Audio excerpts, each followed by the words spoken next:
Have you ever wondered how kids know and learn what it means to be a boy or a girl, and whether that shapes how they treat others?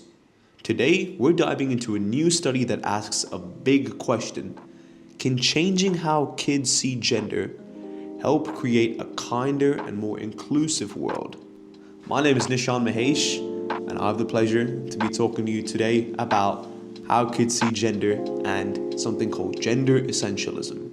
Imagine you're a little kid and everywhere you go, people tell you boys are tough or girls are caring. Without even realizing it, you start to believe that boys and girls are just naturally different.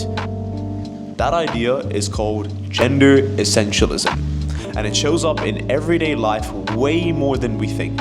But what if the way we teach kids about gender could actually change the way they see other people?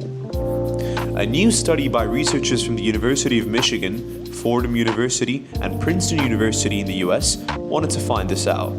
They asked, if we challenge these fixed ideas about gender early on, could we make kids more open-minded? The researchers worked with 204 kids aged 6 to 10. They split them into two groups. One group watched a short video explaining that boys and girls have a lot more in common than we think, and that within each gender, people are different. The other group watched a neutral video about different types of climates. Now, imagine you're one of these kids. After watching the video, you'd be asked questions like, do you think boys and girls are really different? How do you feel about kids who don't act the way you'd expect for their gender? And questions also like, does the way someone looks or acts affect how you feel about them? Here's what they found. Deep beliefs about gender aren't easy to change overnight. One video isn't enough. Kids who believed strongly in fixed gender differences were more likely to show bias towards gender non-conforming peers. But as kids got older, their essentialist thinking and their biases seemed to naturally soften a bit. Watching the video didn't completely change their minds, but there was a small shift.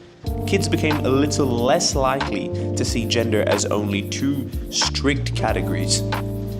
So as I said, one video isn't enough. It's going to take repeated conversations, examples, and support at school, at home, and in the media to really open kids' minds.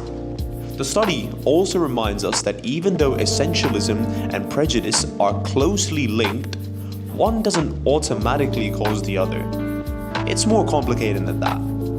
But by helping kids grow up seeing gender as flexible instead of fixed, we may give them a better shot at being more inclusive adults in society.